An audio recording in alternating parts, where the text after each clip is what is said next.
Hey guys good morning সকলোকে মই অন্য এটি ব্লগলৈ স্বাগতম জনাইছোঁ মই মণিয়ে আশা কৰিছোঁ সকলো ভালে কুশলে আছে বুলি আজিৰ ব্লগটো মই 10:30 মান বজাৰ পৰা ষ্টাৰ্ট কৰিছোঁ আজি শুক্ৰবাৰ হয় আৰু এফালে পঢ়া আজি মানে এখন টেবুলত পঢ়িবলৈ বহিলোঁ কাৰণ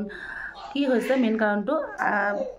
যেহেতু মই এছপিকে পেড ক্লাছত আছিলোঁ তো এছপিকেৰ মানে কি হয় হোৱাটছএপৰ ডেছক্ৰিপশ্যন বক্সত আমি ক্লিক কৰাৰ পাছত ডাইৰেক্ট ভিডিঅ'বিলাক আমি ইউটিউবত পাওঁ আৰু তাতে ডাউনলোড কৰি ল'ব পাৰোঁ কিন্তু কালিৰ পৰা কি হৈছে নাজানো মানে ভিডিঅ'টো যেতিয়া ক্লিক কৰোঁ মানে ইউটিউবত ওলোৱা নাইকিয়া ডাইৰেক্ট ক্ৰ'ম ব্ৰাউজাৰত ওলায় আৰু তাত মানে কি হয় আমাৰ ইয়াতে জিঅ' নেটটো বহুত দিগদাৰ মানে বহুত দিগদাৰ ভিডিঅ' এটা আপলোড কৰিবৰ কাৰণেও একদম সেই জপনামুখত ৰৈ কমেও আধা ঘণ্টাটো নহয় 45 মিনিট বা এঘণ্টা মানে ৰ'লেহে ভিডিঅ' এটা আপলোড কৰিব পাৰোঁ আৰু ভিতৰতো মানে ফোন লগাই জিঅ' ফোন লগাও নহবা কাৰোবালৈ ফোন লগাইহে নেট চলাওঁ আৰু নেটটো চলিলে মানে ভিডিঅ'বিলাক ডাউনলোড কৰি থওঁ এতিয়া ক্ৰ'ম ব্ৰাউজাৰটো ফোন লগাই চলাব নোৱাৰি ফোনটো অফ কৰিলেহে সেই ভিডিঅ'টো চলে তো সেইটো কাৰণে মানে বেলেগ দিগদাৰ হৈছে কালিৰ পৰা আৰু 2GB নেট মানে 250 ৰিচাৰ্জ কৰিলে 2GB নেট পোৱা যায় আৰু মই একদিন ভিডিঅ' আপলোড কৰা নাই মোৰ মানে কি হ'ল দাঁতৰ গুৰিত মানে দাঁত বিষোৱা নাই কিন্তু দাঁতৰ গুৰিত মানে খুব বিষাই আছে এইকেইদিন মই সেইকাৰণে ভালকৈ পঢ়াও হোৱা নাই আৰু সেইবাবে ব্লগো দিয়া নাই কিন্তু আজি অকণমান ভাল পাইছোঁ কি তাৰপিছত মই বোলো অকণমান ভাল পাইছোঁ সেইটো কাৰণে বোলো ব্লগটো ষ্টাৰ্ট কৰোঁ আৰু পঢ়োঁ কাৰণ কলেজৰ পৰীক্ষা 19 তাৰিখৰ পৰা আৰু 8 দিন আছে 19 তাৰিখেতো এক্সামেই আছে 8 দিন আছে কিন্তু এডিআৰিৰ কাৰণেও বহুত দিন পঢ়া নাই আৰু ইয়াত পঢ়া মেইন কাৰণটো হৈছে নেটৰ কাৰণে এতিয়া ভাবিছোঁ মই যিখিনি ভিডিঅ' আছে এছপিকে মানে বেলেগবোৰ নহয় ইণ্ডিয়ান হিষ্ট্ৰী ভিডিঅ'খিনি মানে হোৱাটছএপত যেতিয়া মই গ্ৰুপটোত পাওঁ ন তেতিয়া 4-5টামান ইণ্ডিয়ান হিষ্ট্ৰী ভিডিঅ' মোৰ তালৈ আহিছে কিন্তু যেতিয়া মই তাতে গৈ চালোঁ ডেছক্ৰিপশ্যনত গৈ চালোঁ বহুতখিনি ইণ্ডিয়ান হিষ্ট্ৰী ভিডিঅ' দি থোৱা আছে ছাৰে কিন্তু মই গমে নাপাওঁ সেইটো কাৰণে মই এতিয়া সেই ইণ্ডিয়ান হিষ্ট্ৰী ভিডিঅ'ৰ পৰা চাই শ্বৰ্ট নোটখিনি বনাই লওঁ আৰু কলেজৰ কিতাপটো পঢ়িবলৈ আছে সেইখিনি মানে কি ক'ম তেনেকৈ পঢ়িব লাগিব আৰু মানে মোৰ ফাৰ্ষ্ট কিতাপখনটো হৈ যায় যেন তেন কিন্তু ছেকেণ্ডখনৰ মোৰ 2-3টা লেচন থাকি যায় সেইটো কাৰণে কিবা এটা কৰিম আৰু সেইটো কিন্তু এইটো যিহেতু যদি মোৰ নেট থাকিলেও মই চাব পৰা নাই আমাৰ মানে নেটৰ বহুত ইছ্যু মানে জিঅ' নেটটো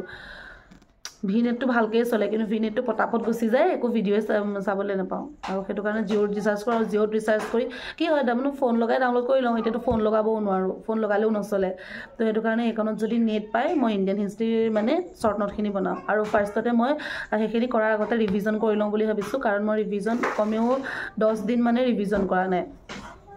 10 দিন মানে ৰিভিজন নকৰা হৈ গ'ল আৰু ৰিভিজন নকৰিলে পাহৰি যোৱা যায় সেইটো কাৰণে মই প্ৰথমে ৰিভিজন কৰি লওঁ তাৰপিছত নোট বনাম তো ভিডিঅ'টো শেষলৈকে আপোনালোকে চাই যাব আৰু এইটো সম্পূৰ্ণ এডিআৰি ব্লগ হ'ব ইয়াতে কোনো কলেজৰ পঢ়াখিনি মই মানে ইনক্লুড নকৰোঁৱেই ল'ৰাটো মানে পপা আহিলে পাগল হৈ যায় কিবা আনে বুলি তেতিয়া মই পঢ়ি লওঁ তাতে মই ৱাইল্ড লাইফ চেঞ্চুৰী এখন ধৰিব পাৰিবনে সেইটো উল্টা হৈ যায় ন ৱাইল্ড লাইফ চেঞ্চুৰী ফাৰ্ষ্টতে ৰিভিজন কৰি লওঁ কি ৰিভিজন কৰিছোঁ কোনকেইটা টপিক ৰিভিজন কৰিছোঁ সেইকেইটা মই আপোনালোকক দেখাই যাম ঠিক আছে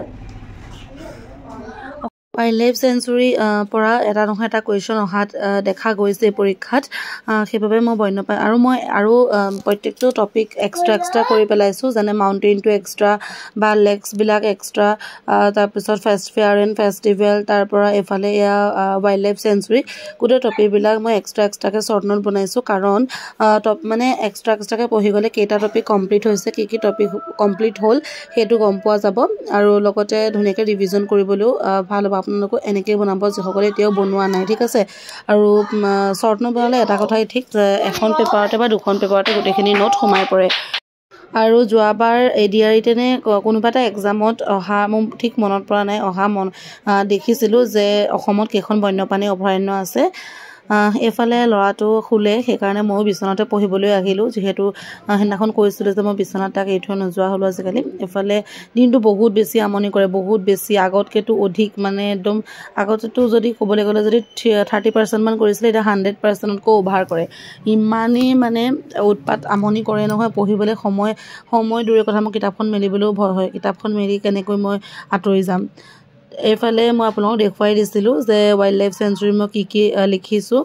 এইফালে লাওখোৱা বুঢ়া চাপৰি সংৰক্ষিত অভয়াৰণ্য তাৰ পৰা মানে যিমানখিনি আমাৰ অসমত বন্যপ্ৰাণী অভয়াৰণ্য আছে গোটেইখিনি ওপৰতে লিখিছোঁ বহুত বেছি ইম্পৰ্টেণ্ট হয় আৰু আপোনালোকে যদি ভাও একো বুজি পোৱা নাই যে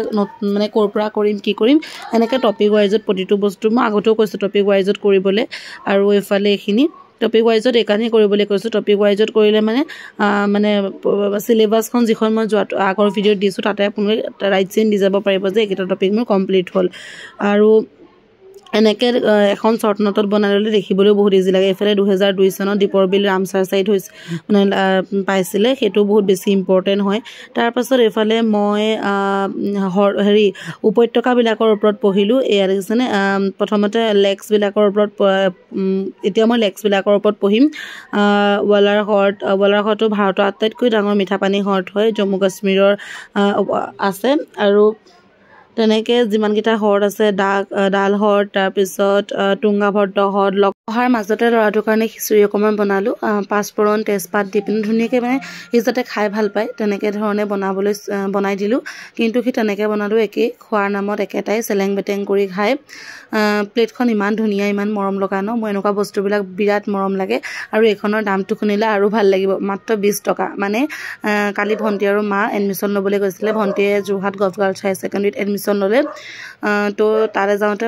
ফেমিলি মাৰ্টত সোমাইছিলে যোৰহাট ফেমিলি মাৰ্টত তাতে কি হ'ল এখন 49 ৰুপিজৰ আছিলে কিন্তু ডিছকাউণ্টত 20 ৰুপিজ ল'লে 20 টকা বুলি মই কাৰণ 20 টকাতনো কি পায় আৰু 20 টকাত ইমান ধুনীয়া এখন প্লেট মই হাঁহিছোঁহে বোলো ইমান ধুনীয়া প্লেটখন 20 টকাত দিছে এইফালে ষ্টাইল দিওঁতে পৰিয়ে গৈছে সি ভাত পানী খাবলৈ ইমান এটা মন নকৰে ন প্লেটখন ধুনীয়া দেখিলে কিজানি খাব সেই বুলি তাক প্লেটখন আনি দিছিলে কিন্তু সি তেতিয়াও একে চামুচ এখন যদি দি দিয়া হয় নহয় চামুচখনে সানি পিটিকি গোটেই পকাই চকাই পেলাই শেষ কৰে বিচনা দিলেতো বিচনা কভাৰেই চেচ কৰি পেলাই আৰু পঢ়া টেবুলতো আজি গোটেইখন পেলালে তাৰপাছত এইফালে পঢ়াত আকৌ বহিলোঁ মাজতে সুযোগ উলিয়াই এইফালে পঢ়িলোঁ স্থানৰ নাম ধৰক সোণালী মন্দিৰৰ নগৰ বুলি কাক কোৱা হয় 5 নদীৰ ভূমি বুলি কাক কোৱা হয় ভাৰতৰ দুৱাৰমুখ বুলি কোনখন ঠাইক কোৱা হয়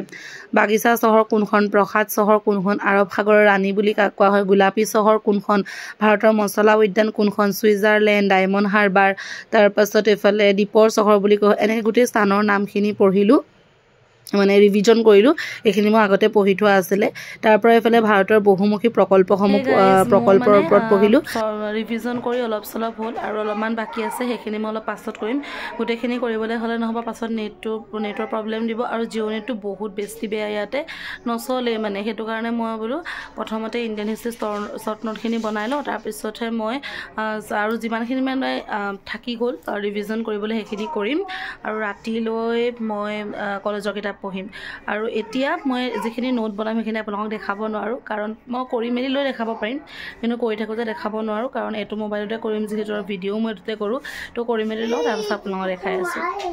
পেপাৰ আৰু পেন লৈ লৈছোঁ এইখিনি মই শ্বৰ্ট নোট বনাবৰ কাৰণে গোটেইখিনি বহি হয় অলপমান যিটো শ্বৰ্ট নোট বনাই থৈছোঁ এইখিনি এই দুখন কলেজৰ পেজ বাৰু এইখিনি গোটেইখিনি শ্বৰ্ট নোট হয় এইখিনি যিমানখিনি আছে যে এইখিনি গোটেইখিনি শ্বৰ্ট নোট আৰু এইফালে এইখিনি পেজ মই শ্বৰ্ট নোট বনাবৰ কাৰণেই থৈছোঁ ইয়াৰে এখিলা পেজ লৈ লওঁ ইয়াতে এতিয়া মই ইণ্ডিয়ান হিষ্ট্ৰী শ্বৰ্ট নোটখিনি বনাম ভাবিছিলোঁ ইণ্ডিয়ান হিষ্ট্ৰী শ্বৰ্ট নোট বনাম কিন্তু ওচৰৰে মানুহ এঘৰত বক্স লগাই থৈছিলে যাৰ বাবে মই শুনি নাপাম ভিডিঅ'বিলাক ডাঙৰকৈ চাউণ্ডটো আহি আছিলে সেইটো কাৰণে মই ডাউনলোড কৰি থোৱা ফেয়াৰ এণ্ড ফেষ্টিভেলৰ ওপৰতে শ্বৰ্ট নোট বনালোঁ আধা বনাই থোৱা আছিলে অলপমান লিখি থোৱা আছিলে আৰু অলপমান লিখি ল'লোঁ এইফালে গ্ৰীষ্মকালীন অন্তকাল কেতিয়া হৈছিলে সেইখিনিও মই ৰিভিজন কৰিলোঁ অলপ চলপ কিবাকিবি আৰু ৰিভিজন কৰিলোঁ তাৰপাছত ৰিভিজন কৰাৰ পাছতে এইফালে একাপ গাখীৰ পঢ়ি থাকিলে এনেও আবেলি সময়ত একাপ কিবা এটা খাবলৈ মন যায় তো চাহ একাপ আৰু এইফালে নিমকি খাই থকাৰ পাছতহে ভিডিঅ'টো বোলো কৰি থওঁ তাৰপৰা এইফালে কৈছিলোঁ যে ল'ৰাটোৱে খিচিৰি পেলালে এইখিনি চাওক তাৰপৰা এইফালে ফেষ্টিভেল অফ আছামৰ অলপ চলপ কৰি থৈছিলোঁ আগতে আৰু আজি বাকীখিনি কৰিলোঁ আৰু যেনে মৰাণ বিহু দেউল উৎসৱ আলি আই লৃগাং বহিতেলী উৎসৱ বা টচু পূজা এই গোটেইবিলাক নোট বনোৱা হ'ল তাৰপৰা অলপমান এতিয়াও বাকী আছে মই ভিডিঅ'টো এডিট কৰিবলৈ যিহেতু টাইম হৈ গ'ল দিয়াৰ সেইটো কাৰণে মই গোটেইখিনি দেখাই নাথাকিলোঁ এইফালে ওজাপালি এইফালে এতিয়া মই মনসা পূজা, দেহাল পূজা, খেৰাই পূজা, চমাংকান, তাৰপিছত বিচুৱা উৎসৱ, তাৰ পৰা এইফালে তোমাৰ ৱাংগালা উৎসৱ, তাৰপিছত আৰু এইফালে ত্ৰিপুৰাৰ বিশেষ যিবিলাক উৎসৱ আছে যেনে খাৰ্চী পূজা, তাৰপিছত এইফালে মিজোৰামৰ চাপচৰ কোট, তাৰ পৰা আৰু নংক্ৰেম নৃত্য, মণিপুৰৰ হৈছে কাংচিংবা উৎসৱ, ৱাংগালা উৎসৱটো। হে গাইজ, এতিয়া আৰু অলপ বাকী আছে ফেষ্টিভেল অফ আছামৰ মানে নোটছ বনাবৰ কাৰণে। মই গোটেইখিনি দেখাই নাথাকিলোঁ আৰু আজিৰ ব্লগটো মই এইখিনিতে শেষ কৰোঁ। আশা কৰোঁ আপোনালোকে চাই অলপ হ'লেও উপকৃত হৈছে বা ভাল পালে। যদিহে ভাল পালে তেন্তে প্লিজ লাইক কৰিব, কমেণ্ট কৰিব, শ্বেয়াৰ কৰিব আৰু যিসকল চেনেলটো নতুন তেওঁলোকে চেনেলটো ছাবস্ক্ৰাইব কৰিব আৰু কাষতে থকা বেল আইকনটো প্ৰেছ কৰি অল কৰি দিব, যাতে মোৰ আহিব লগা প্ৰতিটো ভিডিঅ'ৰ নটিফিকেশ্যন আপোনালোকে পোনপ্ৰথমেই পায়। আৰু যিসকলে চাই আছে তেওঁলোকক ধন্যবাদ।